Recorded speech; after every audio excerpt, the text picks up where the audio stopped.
رب اشرح لی صدری ویسر لی امری واحلل عقدۃ من لسانی یفقہوا قولی رب زدنی علما رب زدنی علما رب زدنی علما۔ سورہ جمعہ۔ بسم اللہ الرحمن الرحیم۔ مدنی صورت ہے۔ یسبح للہ، تسبیح کر رہی ہے اللہ کے لیے یا تسبیح کر رہی ہے اللہ کی، ما فی السماوات و ما فی الارض، جو کچھ بھی آسمان میں ہے اور جو کچھ بھی زمین میں ہے۔ الملک القدوس العزیز الحکیم، جو مالک ہے، القدوس ہر عیب سے پاک، ہر نقص سے پاک، العزیز زبردست، الحکیم حکمت والا ہے۔ کائنات کی ہر شے، آسمان و زمین میں جو کچھ بھی ہے وہ سب اللہ کی تسبیح کر رہا ہے۔ کس اللہ کی تسبیح کر رہا ہے؟ جو مالک ہے، جو قدوس ہے، جو عزیز ہے، جو حکیم ہے۔ تو اے انسان، اگر تو تسبیح نہیں بھی کرتا اللہ کی، اگر آپ نماز نہیں بھی پڑھ رہے اللہ کی، اگر آپ اللہ کے آگے سجدہ نہیں کر رہے، اگر آپ اللہ کو یاد نہیں کر رہے ہیں، تو کوئی بات نہیں۔ اللہ تعالیٰ کی تسبیح اور بہت ساری مخلوقات ہیں، ہر شے کائنات کی جو اللہ کی تسبیح کر رہی ہے۔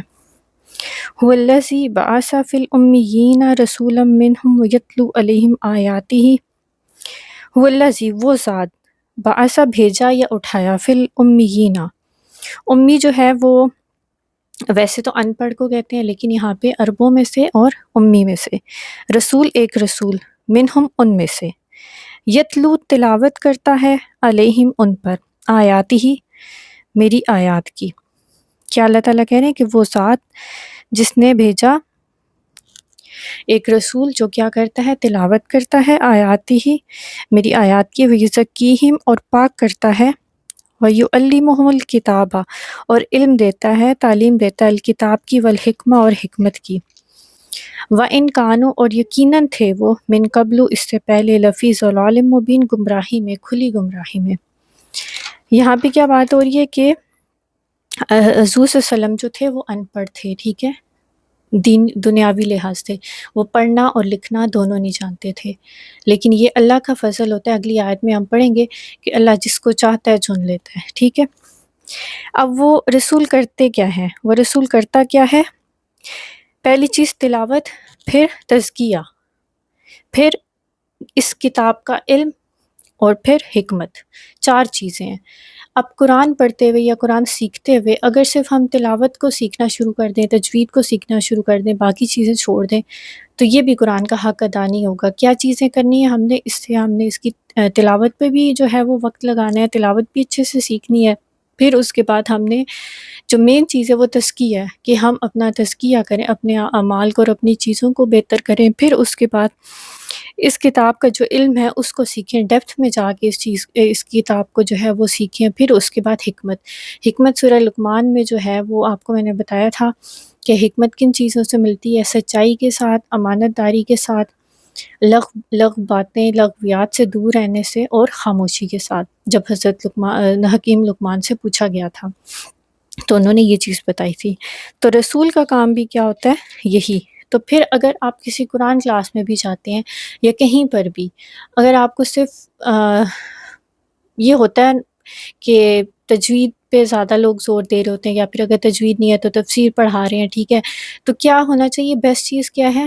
جس سے صحابہ کرتے تھے، جو بھی آیت اترتی تھی یا جو بھی قرآن کا حصہ اترتا تھا اس کو یاد کر لیتے تھے، پھر اس کو سیکھ لیتے تھے، پھر اس پہ عمل کرتے تھے، تو یہ ساری چیزیں، اور پھر دوسروں کو بھی بتاتے تھے۔ تو سیم اسی طرح ہمیں بھی یہی چیز کرنی ہے، قرآن پڑھتے ہوئے جو چیز پڑھ لی اس کو سیکھ لیا، اس پہ عمل جو ہے وہ عمل کی توفیق مانگے، اس پہ کوشش کریں کہ فوراً عمل کر لیں۔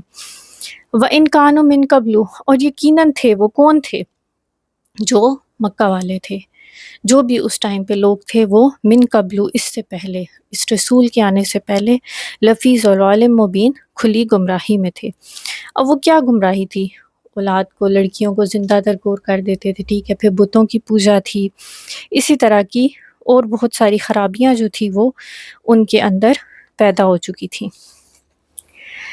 وآخرین منہم لما یلحقوا بہم، وآخرین اور دوسرے، منہم ان میں سے، لما نہیں، یلحقوا ملے، ملاقات کی، مطلب ایک چیز کا دوسری چیز سے مل جانا، سیم چیز کا بھی، بہم ان کے ساتھ، وہو العزیز الحکیم اور وہ زبردست اور حکمت والا ہے۔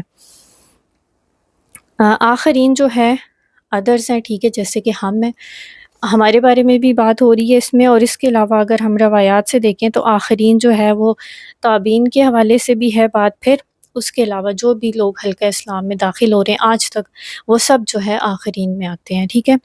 تو یہاں اللہ تعالیٰ کیا کہہ رہے ہیں، وَآخَرِينَ مِنْهُمْ لَمَّا يَلْحَقُ بِهِمْ، یہ قرآن جو ہے، یہ کتاب جو ہے، یہ رسول جو ہے، وہ صرف ان لوگوں کے لیے نہیں آئے تھے، وہ اس کے بعد کے جو آخرین ہیں ان کے لیے بھی آئے تھے، ٹھیک ہے۔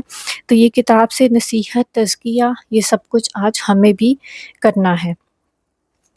اگر ہم یہ کہیں کہ نہیں یہ آیات یا یہ باتیں صرف اس وقت کے لوگوں کے لیے تھی، تو ایسا نہیں ہے، یہ سب کے لیے ہیں، ٹھیک ہے۔ وَهُوَ الْعَزِيزُ الْحَكِيمُ، اور وہ زبردست حکمت والا ہے۔ ذالکہ، یہ فضل اللہ، فضل ہے اللہ کا۔ اور ویسے بھی آخرین کے حوالے سے جو ہے وہ ایک یہ بھی ہے کہ جیسے حضور صلی اللہ علیہ وسلم نے بتایا ہمیں کہ انہوں نے ارشاد فرمایا تھا، اسی طرح کی بات ہے کہ احد پہاڑ جتنا سونا بھی اگر خرچ کرتے ہیں آج کا انسان، آج کا مسلمان، تو پھر بھی ان صحابہ یا تابعین جو ہے ان کے مقابلے میں کم ہے، کیوں؟ کیونکہ انہوں نے اسلام کا شروع کا جو حصہ تھا، بالکل سٹارٹ تھا، اس وقت قربانیاں دی تھی۔ آج تو ہمیں ہر چیز جو ہے کلک پہ مل رہی ہے، ٹھیک ہے، قرآن پاک پہ اس کی پرنٹنگ، ہر شے، احادیث جو ہے وہ اکٹھی ہوئی بھی ہمیں مل جاتی ہیں، تو ہمیں کوئی اتنی زیادہ محنت نہیں کرنی پڑتی اب ہمیں صرف غور و فکر کی ضرورت ہوتی ہے۔ تو لیکن اس ٹائم پہ انہوں نے اپنے مال سے، اپنی جانوں سے، ہر طرح سے قربانی دی تھی، اور اتنی زیادہ قربانی اور یہ سب کچھ ان کے لیے کیوں آسان تھا؟ ایک تو کہا جا سکتا ہے کہ نبی ان کے اندر موجود تھے صلی اللہ علیہ وسلم، اور پھر اس کے علاوہ بھی ان کا جو عقیدہ آخرت تھا وہ کلیئر تھا، اور پھر ان کو تقدیر پہ ایمان بہت مضبوط تھا، ان کو پتہ تھا کہ موت جو ہے جس دن آنی ہے اسی دن آنی ہے، جس لمحے آنی ہے اسی لمحے آنی ہے، اسی وجہ سے وہ موت سے نہیں ڈرتے تھے۔ آج ہم بہت ساری برائیاں جو ہو رہی ہوتی ہیں ہمارے معاشرے میں، ہم ان سے رک جاتے ہیں یا اس کو جو ہے وہ بولتے نہیں ہیں کہ کہیں ہماری جان کے دشمن نہ بن جائے، یہی چیز ہوتی ہے نا، لیکن ان کو جان کی پرواہ نہیں تھی۔ تو مسلمان یا مومن جو ہے اس کو اللہ پہ ایمان ہونا چاہیے۔ جب آپ کا اس طرح کا ایمان ہوگا نا، تو پھر آپ گھبرائیں گے نہیں، پھر آپ کوئی بھی برائی ایسی تو آپ اس کو ضرور جو ہے وہ روکیں گے۔ اب یہ ہے فضل اللہ یؤتیہ من یشاء واللہ ذو الفضل العظیم، اللہ بڑے فضل والا ہے اور عظیم ہے۔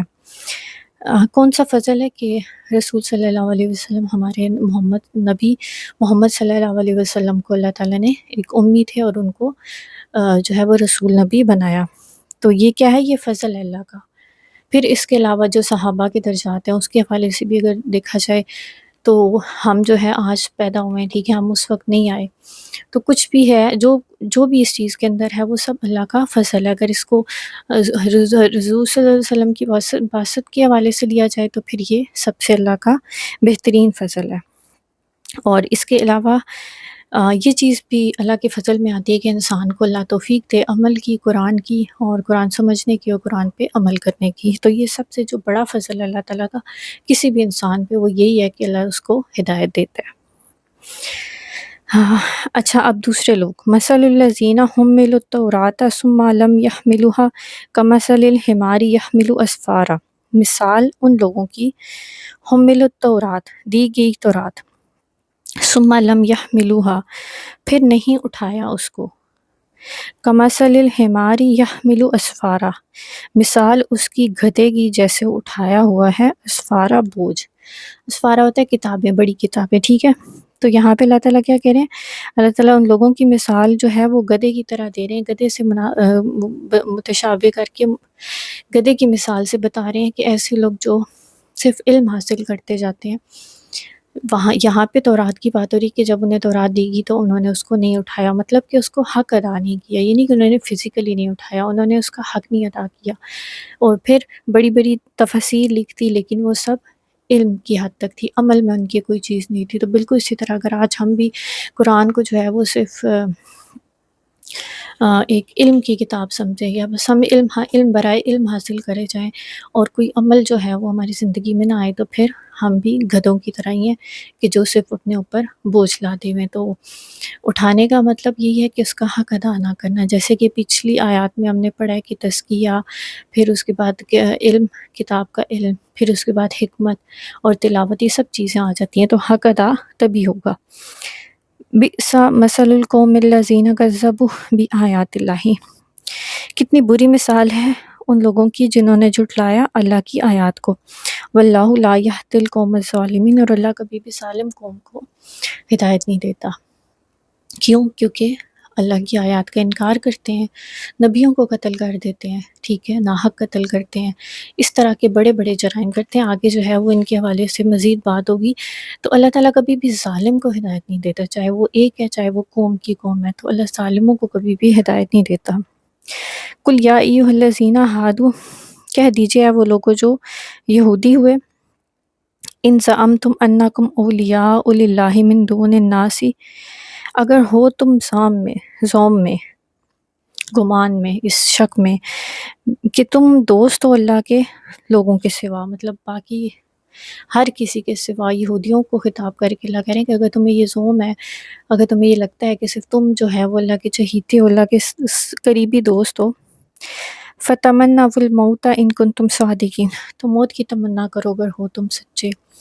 یہ لٹمس ٹیسٹ ہے ہر انسان کی زندگی کا، کہ اگر انسان کو پتہ ہو کہ اس نے اچھے عمل کیے ہیں اور اس کی کوشش جو ہے وہ اللہ کے رضا کے لیے تھی، تو اسے موت سے ڈر نہیں لگے گا۔ جیسے صحابہ نہیں ڈرتے تھے موت سے، آج میں خود کو کہوں، آپ اپنے اوپر غور کریں گے تو آپ کو موت سے ڈر ہی لگے گا، مجھے بھی لگتا ہے، اور وجہ اس کی وہی ہے جو آگے بیان ہوگی، کہ ہمارے عمل، ہم اس طریقے سے آخرت کو سامنے رکھ کے اتنی کوشش نہیں کر رہے جتنی ہمیں کرنی چاہیے، یا ہماری ایفرٹس کم ہیں، ہماری ایفرٹس اور زیادہ ہونی چاہیے۔ ہماری دنیا جو ہے، میں یہ نہیں کہتی دنیا چھوڑ دینی چاہیے، لیکن جتنا زیادہ فوکس آخرت پہ ہوگا نا تو دنیا ویسے ہی مل جانی ہے، اور اگر دنیا چھٹ بھی جاتی ہے تو یہ کوئی گھاٹے کا سودا نہیں ہے اگر آپ کو بدلے میں اللہ کی رضا اور آخرت مل جائے۔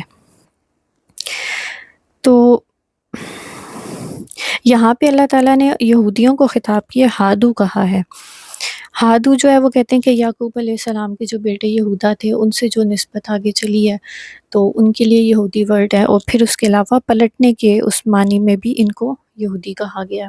لیکن اللہ تعالیٰ نے جو ہے وہ نام سب کا کیا رکھا؟ مسلمان۔ اللہ تعالیٰ نے صرف مسلمان نام رکھا، یہ یہودی نصارہ یہ خود انہوں نے آگے اپنے بنا لیے۔ وَلَا يَتَمَنَّوْنَهُ أَبَدًا بِمَا قَدَّمَتْ أَيْدِيهِمْ، اور نہ تمنا کریں گے اس کی کبھی بھی، بِمَا قَدَّمَتْ أَيْدِيهِمْ، بوجہ اس کے جو بھیجا ان کے ہاتھوں نے آگے۔ وَاللَّهُ عَلِيمٌ بِالظَّالِمِينَ، اور اللہ زیادہ جانتا ہے، جاننے والا ہے ظالموں کو۔ اب وہ موت کی تمنا کیوں نہیں کریں گے؟ کیونکہ انہوں نے جو آگے بھیج دیا ہے وہ ان کو پتہ ہے۔ اب وہ اس پہ پشیمان بھی نہیں ہے، شرمندہ بھی نہیں ہوتے، وہ اس اللہ سے معافی بھی نہیں مانگ رہے ہو اپنے ان جرائم کی۔ اگر وہ معافی مانگ لیتے تو اللہ ان کو معاف کر دیتا، لیکن وہ اپنی ہٹ درمی پہ اور اپنی ضد پہ اڑے رہے۔ جیسے کہ سورہ آل عمران میں ہے کہ وہ ایک آیت کا ترجمہ ہے، اس کا کچھ حصہ ہے کہ انہوں نے اللہ کو فقیر کہا تھا، نعوذ باللہ، ٹھیک ہے، کہ ہم غنی اور اللہ فقیر ہے۔ تو اس طرح کے سخت جملے جب کوئی بولتا ہے اور پھر اس کے بعد وہ شرمندہ بھی نہ ہو، تو پھر کیا اس کو نہیں پتہ ہوگا کہ میں کتنے کتنے بڑے جرم کر جاؤں؟ پھر وہی بات ہے کہ انبیاء رسول کو ناحق قتل کرنا، اس طرح کے جرم تھے ان کے۔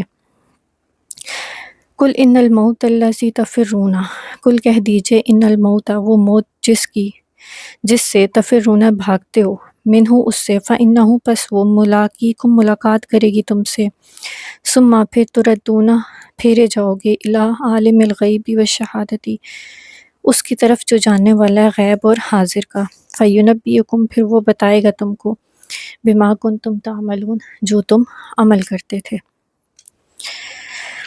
اگر ابھی انسان جو ہے وہ چھپا بھی لے عمل اپنے تو اللہ قیامت کے دن سب بتا دے گا کہ تم کیا کرتے آئے ہو۔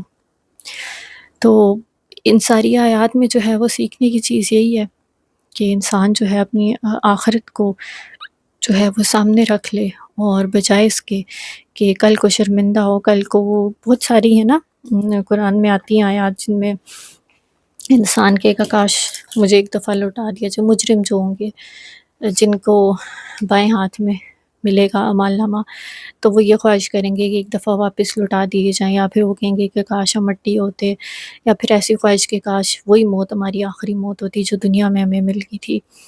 تو ان ساری چیزوں سے بچنے کے لیے، ان ساری شرمندگیوں سے بچنے کے لیے ہمارے پاس جو رستہ ہے وہ یہی ہے کہ آج ہم اللہ کو اپنا دوست بنا لیں، آج ہم آخرت کو سامنے رکھ لیں، اور آج ہم اللہ سے دوستی کر لیں اور اللہ کی رضا کے لیے عمل شروع کر دیں۔ اپنی دنیا اگر چھوٹ بھی جاتی ہے تو جانے دیں، کوئی بات نہیں، آخرت جو ہے جو ہمیشہ کی ہے وہ مل جائے تو سب سے بیسٹ ہے، کیونکہ آخرت کا جو گھاٹا ہے وہی اصل گھاٹا ہے۔ کہتے ہیں نا کہ جو جہنم سے بچا لیا گیا، جو جہنم سے آزاد اور جنت میں داخل کر دیا گیا، وہی جو ہے وہ کامیاب ہے۔ تو یہ جو بڑی کامیابی ہے نا، اس پہ آپ کا فوکس ہونا چاہیے۔ باقی دنیا جو ہے نا وہ مل جاتی ہے، اور اللہ تعالیٰ کا وعدہ ہے کہ انسان جب اللہ تعالیٰ کے رستے پہ آتا ہے اور ہدایت پہ آتا ہے اور اللہ کی رضا چاہتا ہے تو اللہ بھی اس کی مدد کرتا ہے۔ آپ ایک قدم چلتے ہیں، اللہ 10 قدم آتا ہے، ٹھیک ہے؟ وہ حدیث بھی آپ کو یاد ہوگی، اسی طرح سے یہ حدیث قدسی ہے میرے خیال سے۔ تو ان ساری آیات سورہ جمعہ کے اندر کچھ آیات رہ گئی، اور میں انشاءاللہ اگلی ویڈیو میں جو ہے اس کو اپلوڈ کروں گی۔ تو اس سے سیکھنے کو یہی ہے کہ قرآن کو صرف تلاوت کا ذریعہ نہیں بنانا، قرآن سے ہم نے سیکھنا ہے، عمل کرنا ہے اور لوگوں تک پہنچانا ہے۔ جیسے کہ میں پہلے بھی یہ بات کر چکی ہے کہ ہم بہترین امتیں لوگوں کے لیے نکالی گئی ہیں۔ اپنے ڈر خوف نکال کے لوگوں کو جو ہے بتائیں، جو نہیں سیکھتے، جو نہیں سمجھتے، ان کا معاملہ اللہ پہ چھوڑ دیں۔ یہ بھی نہیں کرنا کہ بس ایک کسی انسان کے پیچھے آپ پڑ جائیں کہ اس کو ہدایت دے گی، چھوڑنے نہیں۔ ہدایت کا معاملہ جو ہے وہ اللہ کے ہاتھ میں، آپ کا کام صرف پہنچانا ہے، اچھے طریقے سے آپ بات پہنچا دیں۔ اگلے انسان کا جو ہے وہ پھر عمل ہے کہ وہ کیا کرتا ہے، اس بات کو لیتا ہے کہ نہیں لیتا۔